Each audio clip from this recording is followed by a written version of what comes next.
What's up? What's up? Episode 3. We did it. We did it. How did we do it? Oh, man. Determination, grit, and determination, and blood, sweat, and tears. This is No Homo with Jonathan and Tom. I'm Jonathan. I'm Tom.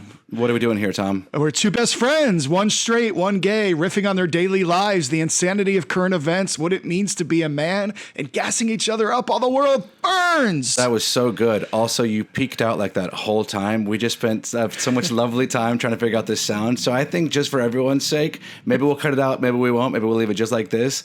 Either pop down your gain just a touch and do it again, or maybe just come down on the, nope, not that one. Go up. Nope, not that one. Yeah, there you go.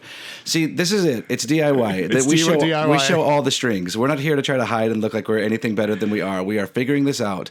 So let's try it again. Two best friends, one straight, one gay, riffing on their daily lives, the insanity of current events, and what it means to be a man, gassing each other up while the world burns. That was beautiful. Thank was you. beautiful. Thank you. Excellent work, man. This is episode 3. We're recording this episode on Monday, July 7th. We're now going to start telling you guys the date because we don't necessarily know when these are going to come out. We're aiming for Thursday mornings. We're taking hot off the presses current events and giving lukewarm takes on it. So we gotta let you know just how timely it is. That's right. That's right. Lukewarm takes on hot topics. So let's do a little check-in. How are you feeling about the podcast so far? What are you hearing? What are you feeling inside your heart? The world is a buzz for No Homo. No, it feels good. I think that the feedback from the world has been positive. I don't think it's, our friends are listening, which is great. And if no one but our friends ever listen and we still get to hang out once a week and talk, then that's great. For sure. I think some strangers too. We've got 2 listeners in Brazil. We've got 2 in the Netherlands. All right. We've got 2. There's a couple other countries. So I think they must be Jonna fans because I don't know who these people are. Did you drop? I think you might have just officially dropped that here. I don't know that you. That was the first time I dropped it in public, right? You debuted it. Okay. Jonna fans. They're listening across the world. Your fiance asked if I had okayed that, and I said absolutely not. He just came up with it on his own. But I do like it. It's fun. Thank you. It's fun. I like it. Thank you. They needed a name. Yeah, I'm feeling good. We're hearing you guys are telling us which sections you like in our hodgepodge of topics. Yeah. From And Just Like That to Gaza. we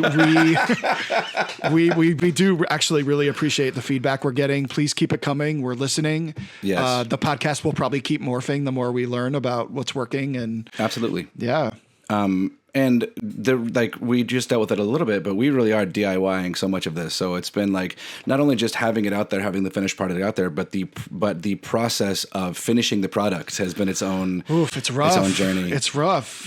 I've heard that some big time podcast duos have like a couples therapist, and like. I see that. I see the value in that, Yeah, we got a little snippy with each other last week. I think we did a great job though. I think we got snippy and then we recognized that there were other things outside of it wasn't you I was mad at. It was the bigger frustrations at large that I was mad at. It's not you, it's the dirt. Yeah.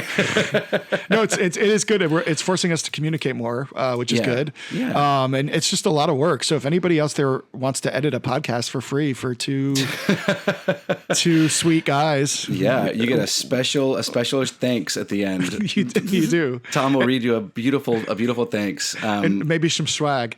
Yeah.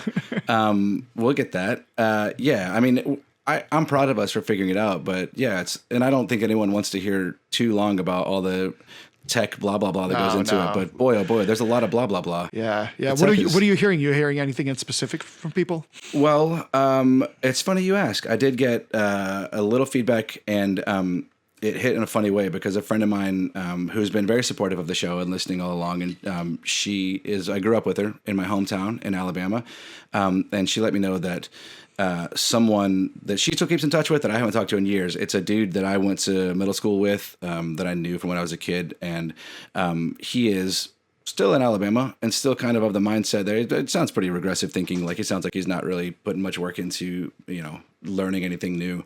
So kind of a dick. And I guess one of our clips came across his page.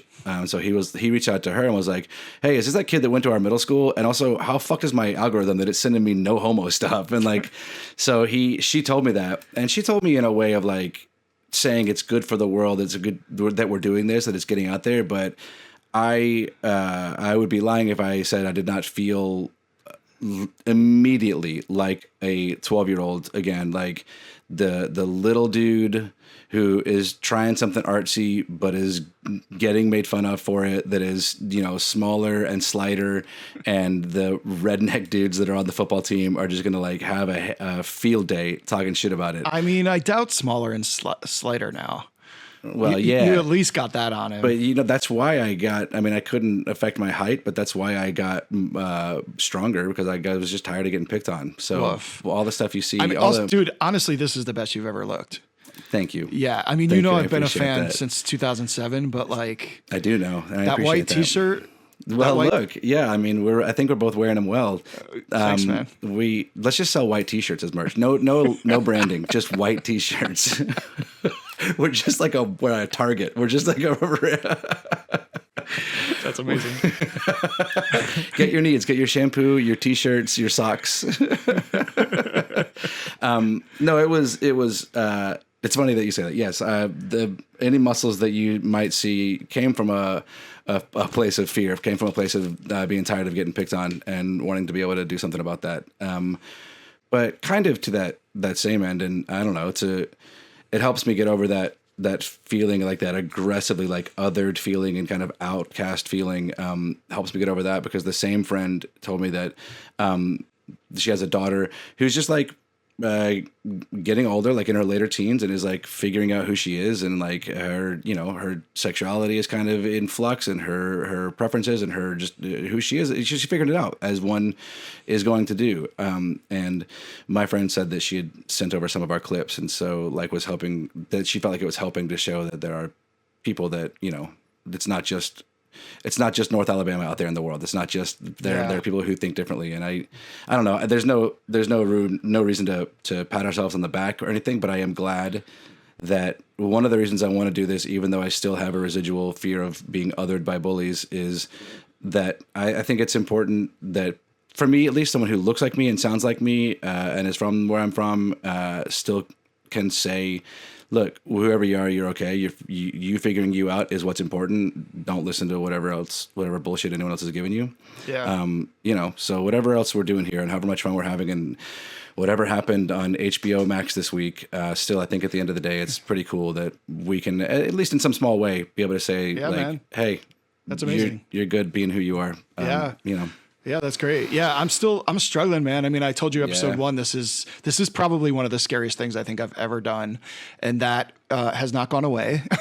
Episode 3, it's still there. But when people reach out to me with really thoughtful things to say about the podcast, that means a lot to me. And it means a lot that people are listening. And it's really fucking scary to be so vulnerable. I don't like it. I'm usually like, I do everything I can to not do this. And, I know. You know what's a little part of me wants to put it back in the bottle. I'm not going to lie. That's the problem. That's the reason. One of the reasons that we did this is because when you and I talk, we get into it. We can be super vulnerable, and we can get into the deep stuff, and we can even, like, you know, as well as anyone can, like, analyze it and kind of work to understand it for what it is. But putting that out there for the world is a very different thing. It's very different. I don't like it. I don't like how it makes me feel. I'd rather just talk about Carrie's shoes, but we do, I think it's good for us to keep trying to do that, keep pushing to be more vulnerable and, you know, open about this stuff. How was your weekend? Anything? My weekend was good. I do have one thing. I'm going to put this out there now, especially since we're asking for editors and thanking everyone for listening. I need a recommendation, because I feel like we have classy listeners. I feel like the people that I know that are listening, I trust their sense of style, and I trust them as classy people, and I need a recommendation on new pillows. And this feels like the setup for an ad, and it would be if we had sponsors. We don't yet. This is a genuine ask. My wife and I were at my in-laws this week, and you know how everyone, like, I think this is a pretty common thing. Like, the guest room pillows suck. Like, the guest room pillows are the hand-me-down pillows. You get new pillows, the old ones go to the guest room, so they're like starting as kind of deflated pillows, and that's I get that, that's fine.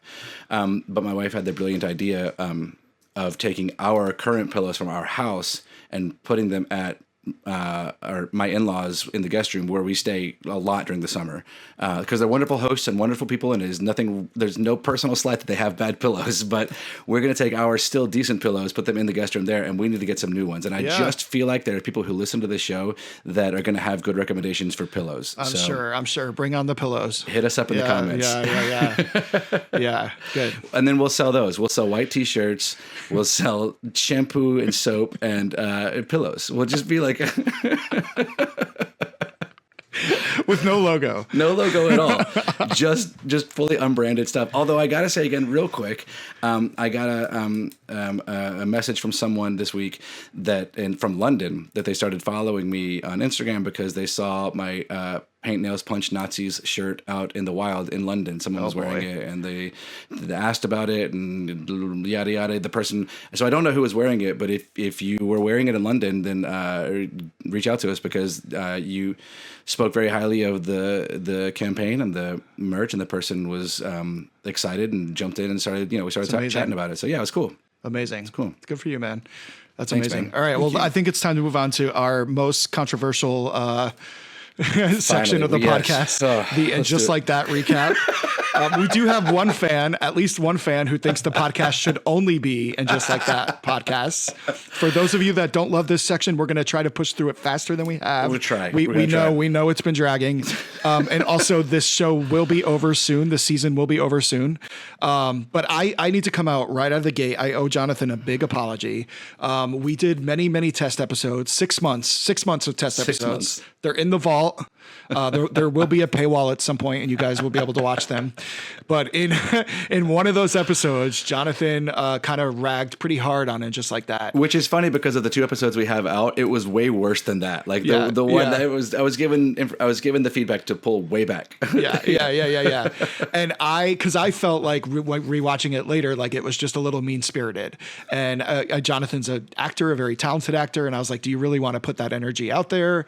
And so we decided to pull it back a little bit. And but the reason we even started doing this section is because your takes on it, just like that, were so funny that we wanted to include it. And I have to say that in this last episode, Lisa Todd Wexley's father passed away, and it is. Lisa, this is the second time Lisa Todd Wexley. It's tragic. It's so tragic. It's happened twice. Lightning literally struck twice. Her father has died twice in the run of this show. It's 3 seasons show. 3 seasons worth of show. In the first season of and just like that, Lisa told one of the characters that her father had passed away. I'm pretty sure it was Carrie after Big died. I'm pretty sure she was like, I know what this feels like. This is what I felt like when my dad died. When her dad died. And then in season 2, they introduced Billy D. Williams as her father. Which, by the way, major character. Anytime you can bring in Billy D. Williams is a win. So I get it. Totally. I get it. Yeah. They always have great guest stars. Yeah. Yeah. And then this past weekend, he passed away. And there was a big funeral, and it's caused quite an uproar. And I have to say that I feel like the gloves are now off. I think we can be as mean as we want to this horrifically written show. Yeah. This is so bad. This is HBO Max. Yeah. This is the pinnacle of TV. Yeah. Sex and the City was at one point as highbrow as they come. The height of the zeitgeist. That was the apex of zeitgeist. Yeah. Yes. And now it's a joke. The fact that they didn't catch this, and did they catch this? Or did they just decide to ignore it? And I don't know what's worse. Yeah. Because just deciding to ignore it, that's what they do on General Hospital. That's what they do on a soap opera that's been running for 60 years. You know who else does that? AI programs who don't really know what they're saying. I still stand by the theory that the show's written by AI. I think that somewhere in the algorithm, in the bot, it has something about LTW's dad. The bot doesn't really know what to do with it. It just cycles through the same storylines, and it just is like, oh yeah, Lisa's dad. They have to do something with it. It's so bad. It's so bad. And I've been listening. They have like a writers podcast. Yeah. So every week after the episode airs, they air a podcast episode where the writers sit and basically wax poetic about how talented they are. This whole thing with the dad dying twice has just turned me completely in 180, and I have no support of the show anymore. Yeah. And we are here to rag how terrible this show is. It's just. But also, we'll stick to it. We'll stick to time. We know that people don't want to hear. We got to move on. We got to move on. But we can take a moment. We can take a moment because it is insane. But I want to say when Lisa's father died for the second time, tragic. She had to go talk to his secretary for some funeral drama. Yeah. And so she goes, I guess, over the bridge to New Jersey, to Newark, to meet this woman. It's the most racist fucking scene. It's like, I thought chicken and waffles, hot sauce. Yeah. In like a funky, like a fucking, I thought like a Get Shorty kind of funk vibe, like Shaft is somewhere around. I thought I was watching a commercial. Literally, I thought it was an ad for another HBO show that, like, in between cuts. And then I realized what was happening, and I was like, this is just aggressively racist. This is what it was like. Black people in New Jersey. That's why I think it's a bot. A bot, like, is just gathering information. Is like, okay, I think we've been able to form what black people in New Jersey do. Boom, here it is. It's so offensive. It's pretty bad. And it's then pretty bad. We'll move on, but like they have to fit in a time to show a giant dick silhouette, and then everybody around the giant dick silhouette just falling over themselves, forgetting the words that they want to say, like losing their minds. I've seen the outline of some giant dicks in my life. Really? I'm sure I'm not the expert in the room on this, but sure, of course. All right, well, I hang out with your fiance sometimes. Let's put a pin in. Wow. let's put a pin in that one. But what I'm saying is, I've never watched anyone lose their mind so much that they can't like finish the sentence they were saying, or go out of their way to buy bread from a place that just because the people there have giant dicks. That's the only. He is a sexual predator. My question is a sexual predator. What kind of editor wears colored shades when they're editing the final product of a documentary? I would fire that person immediately. Except for there is one possibility here that they're blue light blockers. They're red lenses for blue light blocking. But he wears them everywhere. Which you do in computer work for a long time, which you might do. But this fits, to me, it fits as another proof of AI, because you would not wear them. Clearly, you would not wear them to color correct your TV show. To edit and color correct your TV show, you need to see all of the colors. You would not be wearing blue blockers for that. So I think it took a zeitgeist thing and was like, oh, this is something people in front of screens do. But you're right, he does wear them all the time. So who knows? Who fucking knows? Who knows? All right, moving on. We gotta move on. But maybe can we do a spinoff that really is just shitting on it? I want to shit on the big beautiful bill. Oh, okay, yeah, dude. Yeah. This piece of legislation is so horrific, and has just been passed in the cover of Night. The whole way it went down last week is so crazy. And what's crazy to me, and this is going back to my original soapbox from episode 1, is how few people in this fucking country even know that this bill was passed, or even know how bad it is, or even know how bad it is for them. I mean, just to go through some of the things, if people don't know, there's major cuts to Medicaid and SNAP. They're going to require work requirements for both of those that basically are a way to get people to not meet them. They're selling public land. They're clean energy tax cuts. So forget about trying to save the environment for all your children. All you Republican children are going to die. Loopholes for big oil to make more money, blocking AI regulations at a state and local level, more money for war. ICE will become the largest police force in the history of our country, which is scary. These are the guys who don't wear name tags and wear masks. I mean, this is how police states are formed. This is how... It was, what was I saw it, and I don't know, I don't have it written down here, but is it 40 grand, a 40 grand salary increase per head? Like every ICE officer. I missed that. That's crazy. Like the numbers are, the numbers in there are like, I mean, it's 170 billion to immigration enforcement. Billion yes. dollars. Yes. But cutting health insurance and food for people who are doing less well. And of course, the whole crux of this is a major tax cut for millionaires and billionaires. It's the largest transfer of wealth from poor people to old people in the history of America. Is that true? Is that is true? Yeah. Yes. It is the largest theft. It is the largest transfer of wealth from young people to old people, which is the opposite of how it should happen. Yeah. It's not how a civilization is supposed to work. No. I was talking to a friend of mine from high school, someone who reached out to me about the podcast, said some really nice things. And I was joking to her about some jock that we went to high school with that I always had a crush with. And I was like, do you think Jared Leto's watching, and I mean, it wasn't Jared Leto, I wish, but do you think he's watching and he'll realize he always loved me? You know, I'm just setting her up for some witty comeback because we always joke about it. I know he's not watching. And she said that she doubted it and that he once said to her, I don't understand why you give a shit about anyone else in the world. And it really hit me, that because I actually sort of really liked this guy, aside from the fact that I thought he was hot. We always had sort of like a fun connection in high school. I thought he was sort of like smarter and more with it than he let on in class. And so I was like, sort of really, it hit me really hard, that thought. And it made me think, is that really kind of what it all comes down to? I think it's what it all comes down to. Yeah. You either care about other people or you actually just don't. And your whole life, your whole outlook on life, your whole political viewpoint revolves around whether you are just looking out for yourself and your own, or whether you believe taking care of everyone as a whole, all boats, whatever that saying is, rising all boats. Right. Yeah. Raising all the boats. Rising tides. Yeah. Raise the boats. Raise the boats. Raise the boats. Rising tides raise all ships. That's right. Thanks. Raise the boats. Raise the boats. Raise the boats. Yeah, there's a clear. I think there's a clear connection to a lot of the stuff that's going on, a lot of the toxicity, a lot of the divide. It's like the difference in scarcity mentality and abundance mentality. Like I was talking about that with my kids recently. It's like kids, you watch them start life and they have a scarcity mentality no matter what, because they're just brand new to stuff. They don't know what it is. Once it's theirs, they need it. They have to find something to trust and something to ground themselves and something to connect to. And none of it has been there long enough for them to trust any of it. So they need all of it. They need to hold it. And so we try to what doesn't work, I think we've seen generations make this clear. You can't just yell share that. You have to share that. It's like, you have to convince a small child there's enough. It's okay. Sharing is actually better. The way you're going to have more fun with this. Now you get to work with someone who will work back with you, and you can enjoy that, and you can get things from them, and you can give, that's how the whole thing works.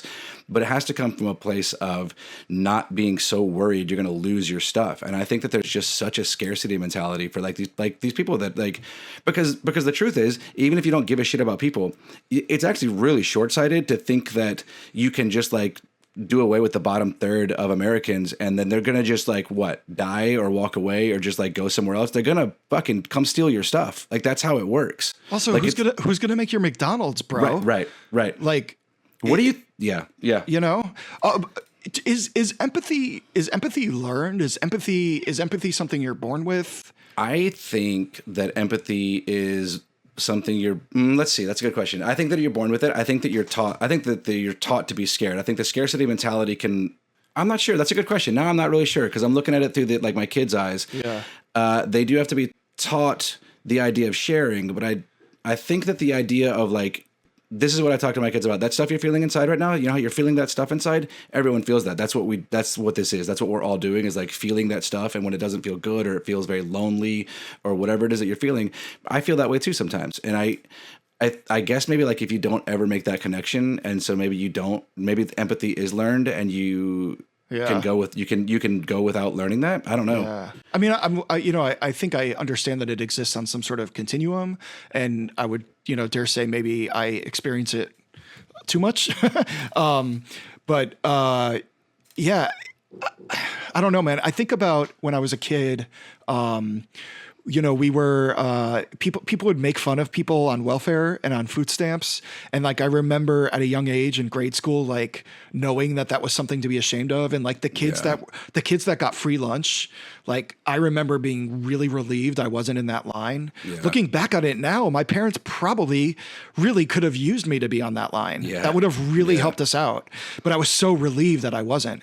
And then I remember my aunt that I'm the closest to, somehow at some early age, talking to her about food stamps. And she told me about a friend of hers who had just gotten out of a really bad marriage from someone who, I was young. I didn't hear the details, but I get the sense that it was not good. She had a really young son. So she was a single mother trying to pull herself up by her bootstraps. And she told me, my friend was on food stamps for 5 years, and it helped her during that really hard transition. And then she got a job, and eventually she went off them.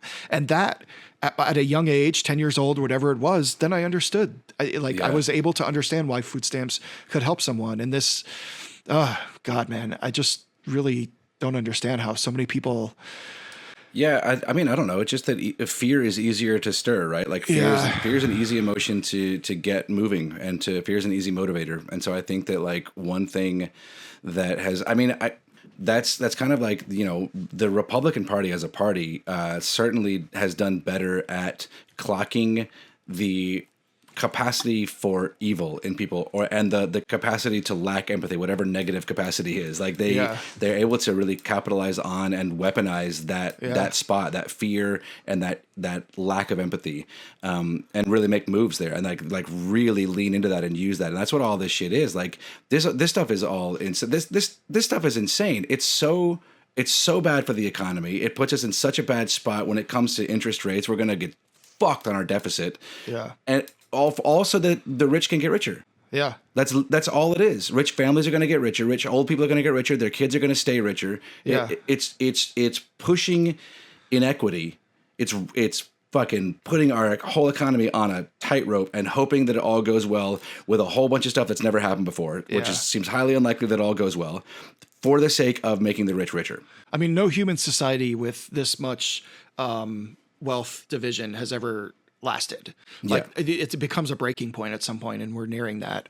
I want to talk a little bit about the floods in Texas this weekend, because I do think it's connected. It's terrible. Yeah. I think the death toll last I heard is up to 95. 27 of those were the campers that were at Camp Mystic. And you know, people, you know, we always hear this thing of we don't want, obviously our hearts are breaking for these families and the people that went through this. But I feel compelled to point out Kerr County is one of the number one counties where this devastation happened. In Kerr County in 2024, 76.51% of the vote was for Donald Trump. Democrats received just under 23% of the vote.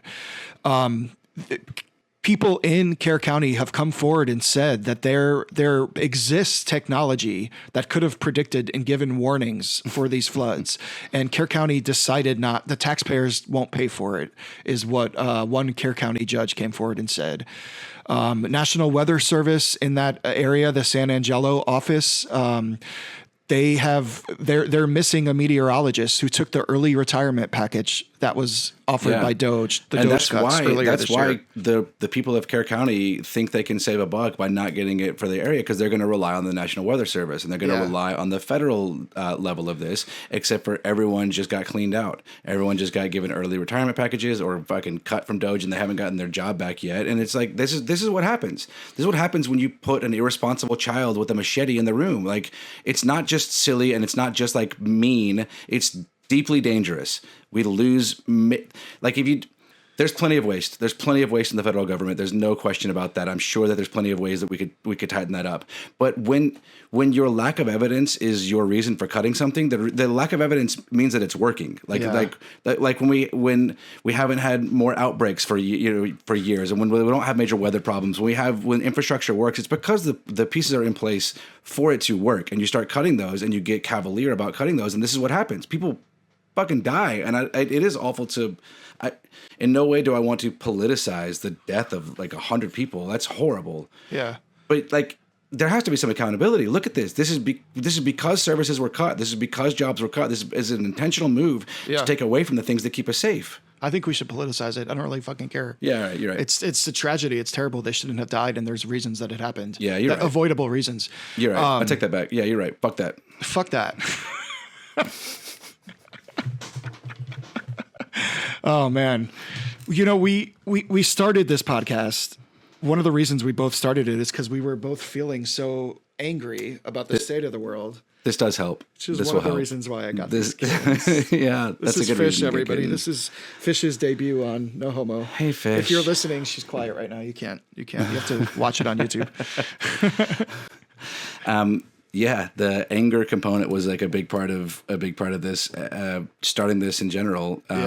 And then we've gone through so many different like people saying like, and even us feeling like feels pretty angry. Like we've leaning both into been that. Feeling it. Yeah. I was feeling like I needed an outlet for it. I remembered one thing I wanted to say about what we were just talking about, which is I I feel so grateful that there are people in the world that studied the weather, because I did not study the weather. I studied fucking musical theater.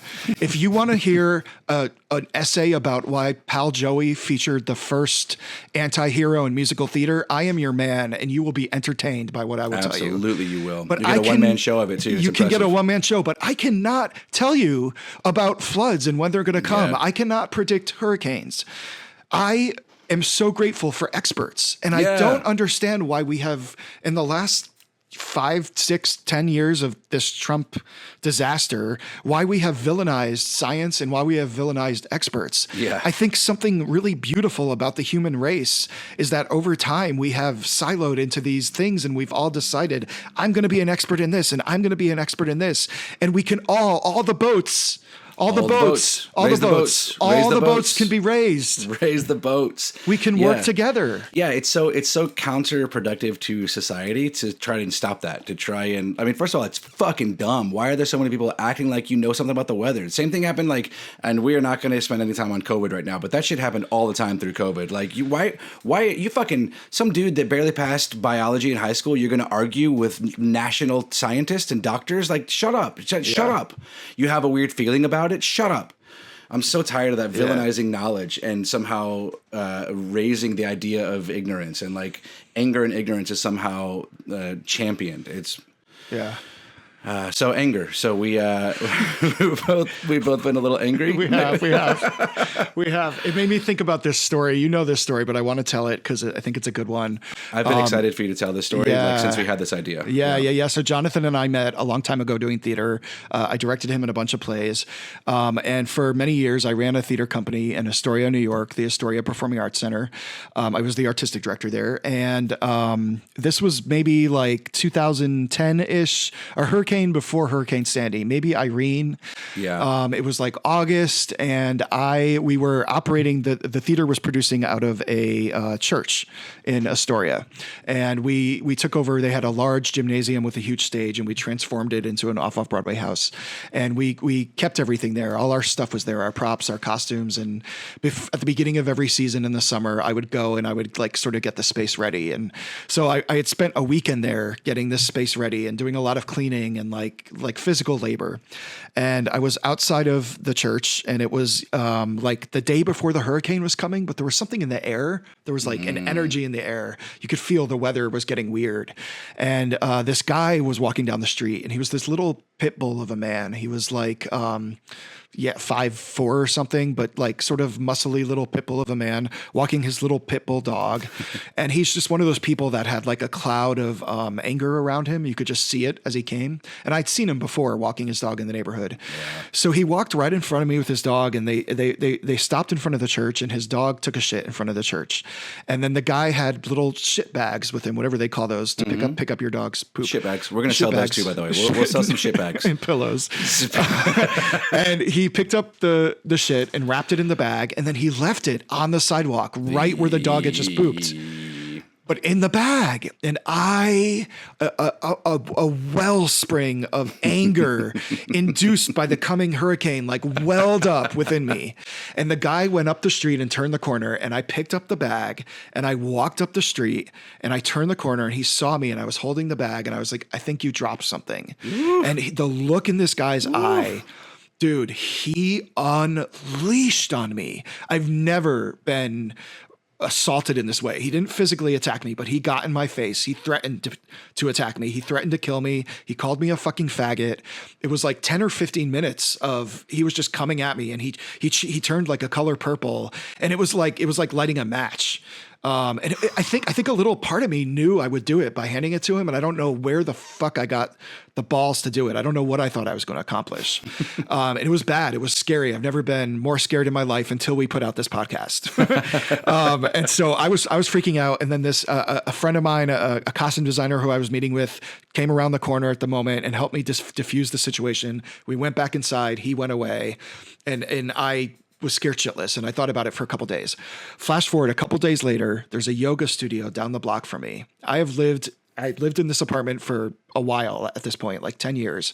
And I had never used this yoga studio. I had never done a yoga class in my life.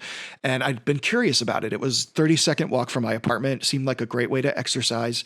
But I had sort of psyched myself out of it. It's that little like fat kid from gym class part of me that was scared to do yoga for the first time and didn't know if I'd be like make a fool out of myself. So I didn't do it. Somehow yoga's scary. But let me just say, let me give you some thank you. Validate that. Yoga's scary, especially the first time. Yoga's the first scary. Time. It's a real in-group. Not scary. Sure. As outside it is. But it's like real in-group. Everyone fucking loves it. It's a real clique. And it might not be. It's very welcoming, but it feels from the outside feels very like in-group. Some studios can be that way, I think, more than others. Very intimidating. So I'm with you on that. I get that.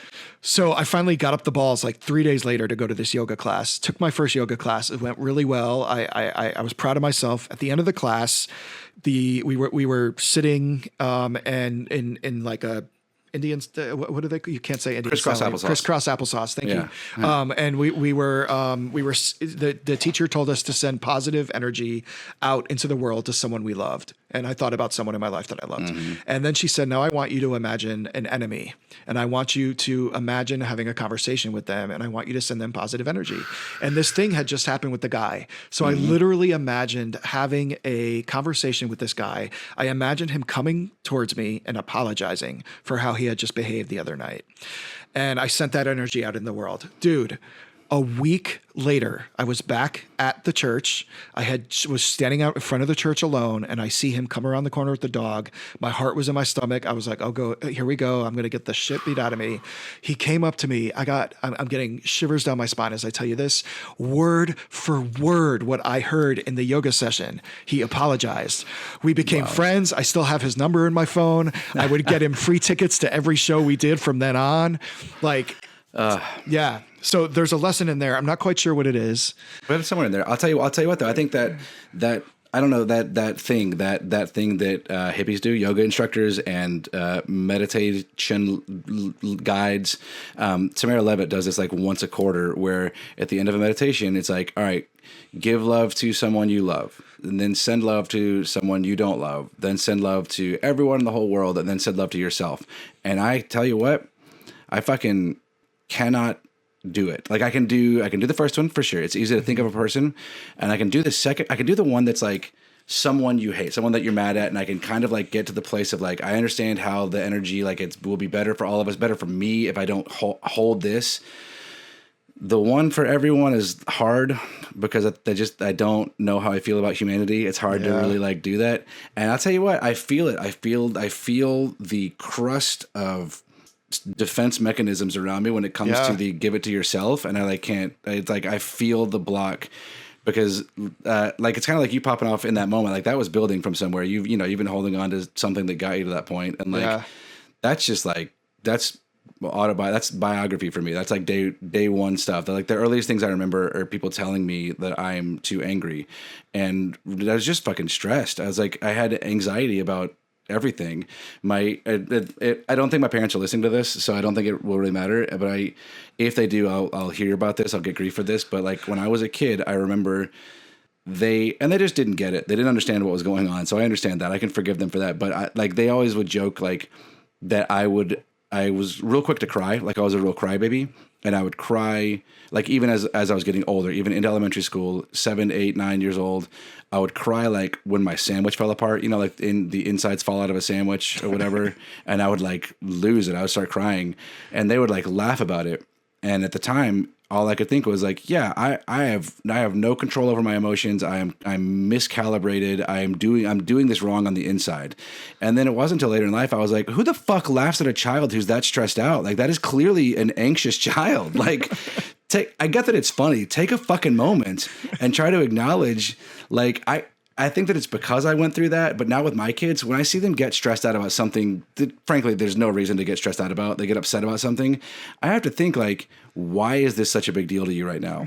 And that's not just empathy. It's because I remember what it feels like to be convinced that I was crazy, I just spent so much of my life not having a grounded center because I thought my emotions were miscalibrated. I thought that I was just like doing it wrong or like built wrong. And I didn't know how. So it's been like faking it, like trying to figure out what to do with his anger and never learning a healthy outlet for it, never learning how to do anything else with it. Just squeeze it down and push it to the side.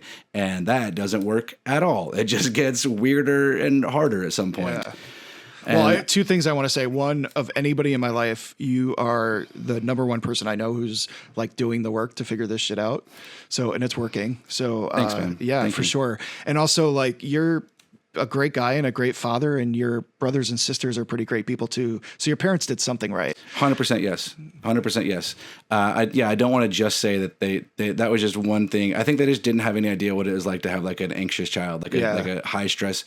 I mean, I'm not sure a 5-year-old should be high stress, so I get it. I get why they didn't understand that. What were you there's a little part of me that wants to like fuck with your sandwich the next time we're eating a sandwich together.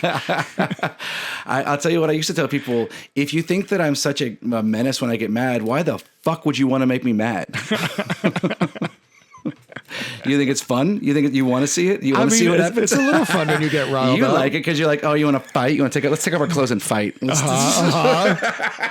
Oh my God. If we fucked, I would try to get you mad all the time. It's such a lose-lose it's such a win-win for you. I won't say it's a lose-lose for me. It's a win-win for you. You could make me mad and then it's a win-win for you out of that. I kind of think it'd be a win-win for you too. I get it. Yeah. I mean, yeah, it would be. I get it. It would be. We should try. I think that I could be wrong. I think that our most popular clip online right now is the power bottom clip, as you explaining to me what a power bottom is. We're getting a lot of mileage out of that. Yeah. It's all right. You know what it's time for? Yeah, I do. Who would you fight? Who would you fight? Pow, pow. Why do you change the timing? What are you doing? What are you doing? I'm trying to follow you. No, you said it. I'm jumping in. I'm catching the wave. You're the rising tide. I'm the boats. Raise the boats. Raise the boats. Raise the boats. All right, who are you fighting this week? I think it should just be your thing. Just to be clear, I think that you're going to do it from now on. Okay. I kind of thought you said that last week, to be honest. That's why I just went. Oh. Maybe this is the first one we edit. Do it again right now. We're not going to waste time on it, but do it again right now. Go. Who would you fight? Who would you fight? Pow, pow. Okay, you also did peek out through that whole thing, so let's do it one more time. No, I refuse. Who are you fighting? Okay, I'm going to fight everyone, everyone, period. Bye. And close episode. Good news is I fixed my anger issues. Bad news is I'm fighting everyone in the world. I want to fight everyone who used the economy as a reason they were voting for Donald Trump. People made me feel very dumb because I would say things like, yeah, I don't fucking actually know how economies work. So maybe you're wrong. I think that he's a grifter and a con man and a buffoon, but maybe I'm wrong. Maybe you see something I don't see. Well, the big, beautiful bill is projected to add at least $3.3 trillion to our deficit. So you can fuck off with your economy talk anymore. I will fight you. Yeah. It's really dumb. My empathy, I'm losing empathy for people that voted for Trump. I really don't have empathy for them. I hope terrible things happen to them and their families as a result of their actions. I really do, including people I know, including people that I have known for many, many years. It's hard because like they voted for, these are the things they voted for. Specifically, we said, this is what's going to happen. This is going to be bad. This is what's coming. And I was told, you just don't understand the economy. You don't understand how the economy works. All right, well, fuck off. It's $3.3 trillion at least. And arguably, I think I heard. Nope, I'm not going to give false because I didn't vet this. Unvetted prediction: the big beautiful bill might kill up to 51,000 people a year because of the losses in Medicare and funding for poor people. You mentioned this fact to me. It's a scary fact. Scary fact. Unvetted, but scary fact. If it's Maybe true. Next week we'll tell you guys where that fact came from. Yeah. I want to fight people who are into conspiracy theories, except for the one I just said. Except for that, not that. I get the appeal. I do. I get the appeal. I saw JFK. I get conspiracy theories, and I do think some of them are real. Like, people obviously keep shit from us. People in power keep shit from us. Yeah, that is real. But I think that people have taken this idea. People who are into conspiracy theories and build their whole personality around it and their whole outlook on politics and on the world. It's a really dangerous way to approach life. And if you have kids, if you have grandkids, and this is how you approach the world, you are not setting these people up for success. You're not setting your loved ones up for success. So I want to fight people that think school shootings were paid actors. Get the fuck out of here with that. I've challenged Alex Jones to a fight. I never heard back from him either. I'd challenged him to a charity fight because fuck that motherfucker for making. He's not a conspiracy theorist. He's just a grifter. He just made millions of dollars off of convincing other people to be conspiracy theorists. He did. Did Jeff Bezos get back to you? Is he fighting you? He hasn't. I think he's still on his honeymoon. He'll watch this after the honeymoon. But probably. I submitted the challenge via Prime, so it's supposed to be 2 days. So I should hear back from him at least. He's already missed his Prime window to get back to me. Amazing. All right, I think that's it for the episode. We did it. We did it. You want to read us out, or am I reading us out? Yeah, you do it. I'll do it. I'll do one for funsies. Okay. All right. Thanks for listening. If you enjoyed this episode, please make sure to like and subscribe to No Homo with Jonathan and Tom on all podcast platforms and YouTube.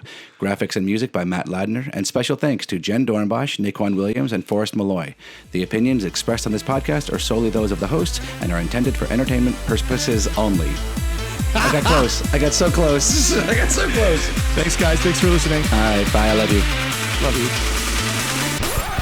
No Homo.